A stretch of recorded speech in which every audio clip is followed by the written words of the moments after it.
Hey, y'all. I'm Tiffany, and this is Our Small Town Life. Thank you for joining us today. Today's video is going back in time a little bit. If you saw my video that came out right before this, it was a video where we opened up our farm stand for the first time, and I'll link that video down in the description box in case you didn't see it. But today's video is going to be prepping and preparing for opening the farm stand for the first time. It's a little bit out of order because there is a sponsorship in today's video, and I needed to wait to get the approval and everything back from them. I still wanted to share this footage with you. What you see here is just what happened before that last video, and I'll link it in case you haven't seen it and you want to see us put this stuff out at our farm stand. So as summer goes on, we really want to load up our farm stand with homegrown items, fresh produce from our garden, whether it's watermelons, cantaloupes, tomatoes, cucumbers. We want to be able to put all of that out at our farm stand so that our community has access to really good homegrown food. Some of those things haven't come in much yet. What you're seeing in this video is us preparing our baked goods that we had out to offer. We also put out some radishes and some potatoes because those are things that we have available and ready right now. But for baked goods, we did our sourdough bread. We just did classic loaves, and that's what you see me working on here. And we did cookies. Audrey has a wonderful chocolate chip cookie recipe. They're so good. We did those. And then we also had elderberry syrup. We had some of our bug bite itch relief. That stuff is amazing. It's a long infused olive oil with purple dead nettle. So those are some things that we offered. And then we had our eggs. That's another thing that we really wanted this stand for, is to be able to take the abundance of eggs that we have from our chickens and offer really good farm fresh eggs. So we had all of that out.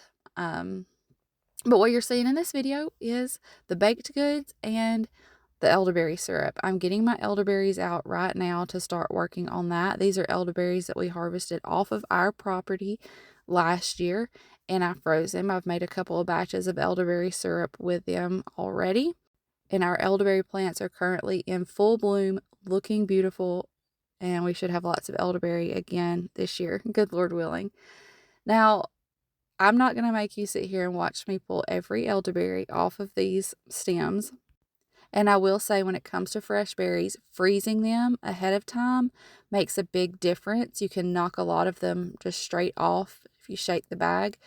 But y'all, this is why some of these things that you're buying from people local are, one, so special, but also maybe just a little bit more expensive than what you might buy in the store.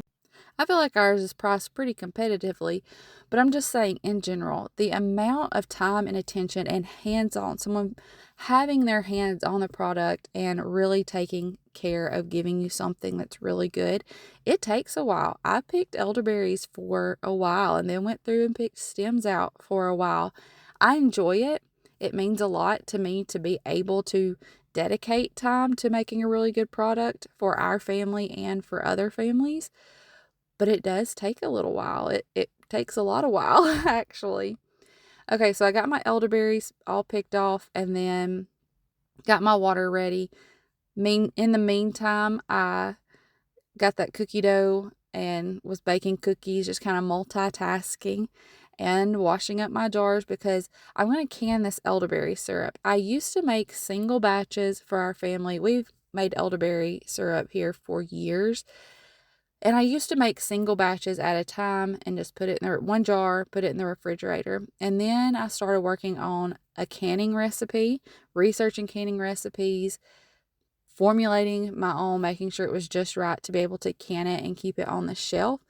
And now that's what I do. We prefer that, and I can do it in a big batch. So I'm getting all of my jars cleaned up and ready so that I can can this. Thank you to Bob and Brad for sponsoring today's video.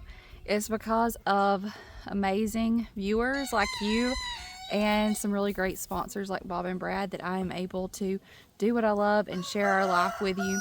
We've been using Bob and Brad products for months now, for a very long time. We have several of their products, from the foot massager to the back massagers.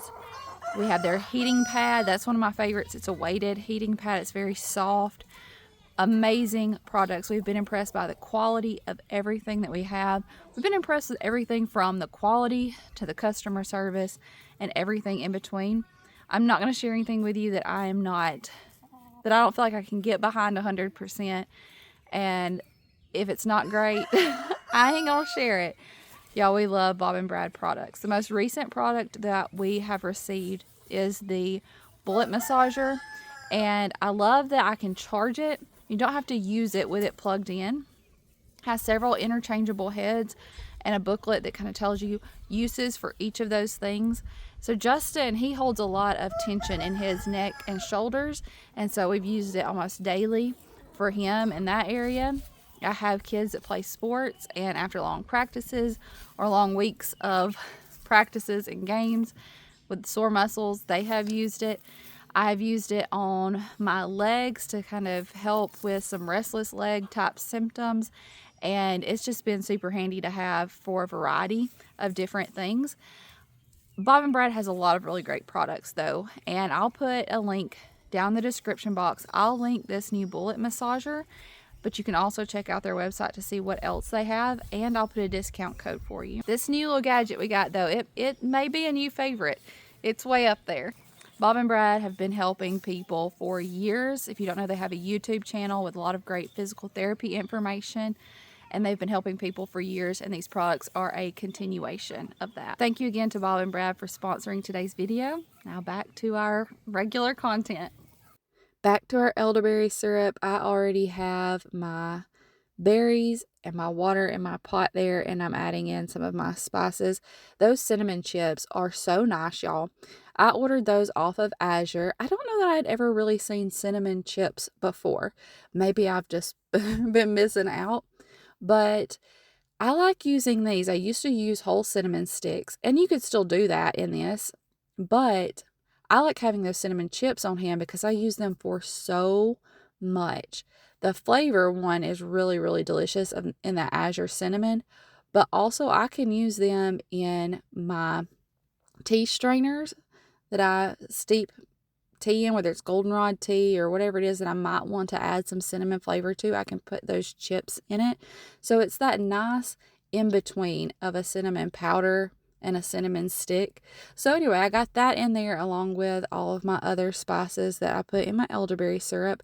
I'm going to let that go. It has to go for about 30-45 minutes to really release all the goodness from the berries and condense down a little bit.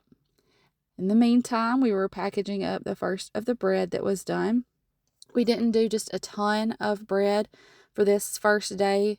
We love sourdough bread around here, and we do a lot of just classic sourdough bread where you got a little bit of that crusty, chewy outside, and then the nice, soft inside. We use it for toast and grilled cheese and all kinds of things. But in the future, we hope to also incorporate some of our other sourdough that we really like, whether it's sourdough sandwich bread or other sourdough bowls. So cheddar and jalapeno, cinnamon raisin, those are some of our favorites. But for this first opening day, we just stuck with classic sourdough bread. Straining off my elderberries now and getting that elderberry tea, elderberry juice back over in my pot, and adding in my sugar, dissolving the sugar down, and then getting it going in my jar so that I can water bath can it. I use organic cane sugar in my recipe that I can, and it makes it shelf stable, gives it really good flavor, and I'm using that organic cane sugar that's not highly processed. And it's delicious. I don't know if you've ever tried store-bought elderberry syrup, but I ain't never had one of those that's any good. This right here is delicious. Nobody minds taking it. So what we do with elderberry syrup, I'm just sharing what we do. We take a tablespoon or so a day as a preventative, just kind of an immune booster to help fight off allergy symptoms. And then if someone was to get sick, we up that to 2-3 times a day. It's just a really powerful food that God has given us in nature. So we might as well use it. Plus, it's delicious. I also put elderberries in things like mixed berry jelly. That's just how we use it, though. And like I said, it's shelf stable. And then once we open it, we put it in the fridge. There's some more of our bread coming out of the oven. Isn't it gorgeous? There's just something about sourdough that is just classic and beautiful. Here's some of our eggs that we were getting ready. And look at those cartons, y'all. I think those egg cartons are beautiful. Audrey picked them out. She picked out a lot of our colors, our packaging, marketing stuff. She did a lot of that with me kind of being right there beside her, helping her along. But she chose those egg cartons. I gave her a couple of different options, and that's what she chose. And I think they are perfect. So people will kind of be able to know our eggs by our lime green egg carton. And plus, we have beautiful eggs, y'all. Like, let me just brag a minute. Our hens lay beautiful eggs. Audrey's also been doing some hand embroidering. She has started working on towels, and we hope to be able to offer some things on Etsy as well. That's another thing that's currently in the work. Maybe some elderberry syrup, dehydrated sourdough starter. That was another thing we had at our stand. And her hand embroidered items. Hopefully we'll be able to offer some of that on Etsy, but I thought that towel she worked on turned out beautiful. And this is a little clip from us getting everything set up at the farm stand. That full video went out earlier this week, and it will be linked down in the description box. You can be a part of the whole day with us this first day that we opened up the farm stand. I hope you enjoyed getting to see some of these clips of our prep before we opened. And let me tell you, I so appreciate every one of you coming back to be a part of what we have going on. And if you're new, we love for you to stick around. I love you. I appreciate you. And I'll see you in the next one. Bye, y'all. And just a final reminder, and thank you to Bob and Brad for sponsoring today's video. You'll be able to find a link to their products down in the description box.